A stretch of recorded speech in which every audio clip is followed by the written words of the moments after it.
En France, avec cette annonce cette semaine qui a soulagé les pêcheurs français, leur aide carburant de 20 centimes par litre va être étendue jusqu'en juin prochain. Elle devait s'arrêter à la fin décembre. Les marins pêcheurs qui se disent étranglés par les charges, beaucoup se posent d'ailleurs la question de la poursuite de leur métier. Nous leur consacrons ce soir notre route nationale. Lucas Ajdela et Lucas Lassalle ont partagé pendant 24 heures le quotidien de ces forçats de la mer. Regardez.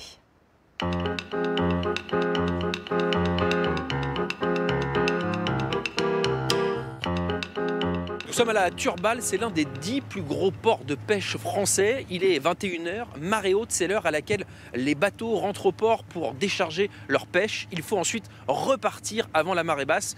Nous allons passer 24 heures à bord de ce chalutier. C'est l'un des plus gros du port. Être pêcheur, c'est d'abord composer avec l'incertitude de la météo. Cet automne, les tempêtes se sont enchaînées. C'est la seule journée de beau temps de la semaine, donc on va essayer de la prendre en espérant que tout se passe bien, en espérant qu'il y ait un peu de poisson, on verra bien. Romain a acheté ce chalutier il y a 1 an. Un investissement à plus d'1 million d'euros. Comme sur tous les bateaux, 60% de la recette sert à payer les charges et l'entretien. Le reste est partagé entre les marins.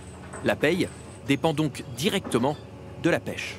Pas savoir ce que tu vas remonter à chaque fois, pas savoir ce que tu vas faire comme salaire à la fin, c'est de l'adrénaline aussi. Hein. Tu peux gagner 4-5 000 euros et puis des fois ne rien gagner du tout.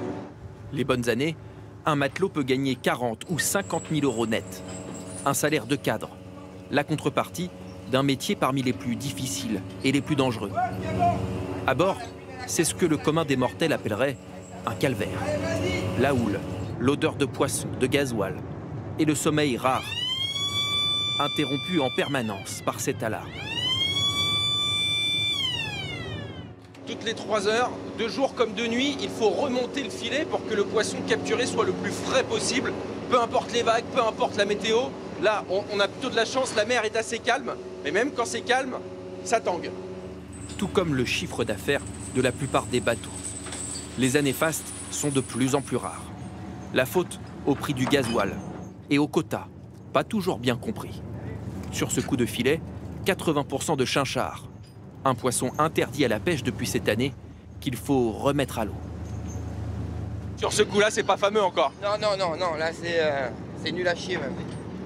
Le bateau consomme 2500 litres par jour de gasoil, donc non, on n'en gagne pas d'argent. Ça, vous comprenez qu'il faille un peu protéger la ressource Ah mais la ressource est là. On passe plus de temps à essayer de l'éviter ce poisson-là ou d'autres poissons que vouloir le pêcher maintenant. Là, on l'évite. Le prix du gasoil, lui, a été multiplié par 3 en 4 ans. L'État rembourse 20 centimes par litre. Mais même avec cette ristourne, il faut toujours pêcher plus pour maintenir ses marges. Romain a passé 292 jours en mer cette année, l'équivalent de 10 mois pleins. On n'a aucune marge de manœuvre. Moi, il faut... Je touche du bois, hein. Il ne faut pas que mon bateau tombe en panne. J'ai pas le choix. Il ne faut pas qu'il y ait un problème mécanique ou autre qui va me coûter des milliers des cents parce que sinon je suis dans le rouge direct. Et pourtant, tous parlent de passion.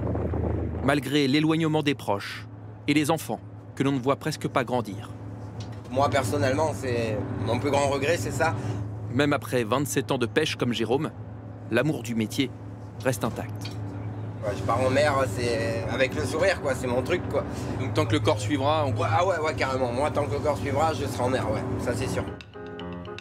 Après 26 heures en mer, retour au port. La marchandise est déchargée à la criée. Sa valeur ne sera connue que le lendemain matin. David Lubert est marailleur à la Turballe. Il achète le poisson en gros pour le revendre à l'étranger et aux grandes surfaces. On récupère juste les joues qui sont là. La criée, c'est un petit peu une vente aux enchères à l'envers. Le poisson part d'un prix maximum qui baisse jusqu'à ce qu'un acheteur se manifeste. Le premier qui appuie sur la télécommande remporte le lot. L'intérêt, c'est d'attendre le maximum pour essayer d'avoir le meilleur prix. C'est un peu le but du marailleur, d'avoir le meilleur prix. Après, si les prix baissent trop, les pêcheurs ne vont pas venir sous la criée non plus. Donc il faut qu'il y ait un équilibre. Ce matin-là, le bar s'achète autour de 9 € le kilo. 2 à 3 fois moins cher qu'en poissonnerie. Une différence que les grossistes expliquent par les frais de transport, de main-d'œuvre et d'emballage, qui ne cessent d'augmenter.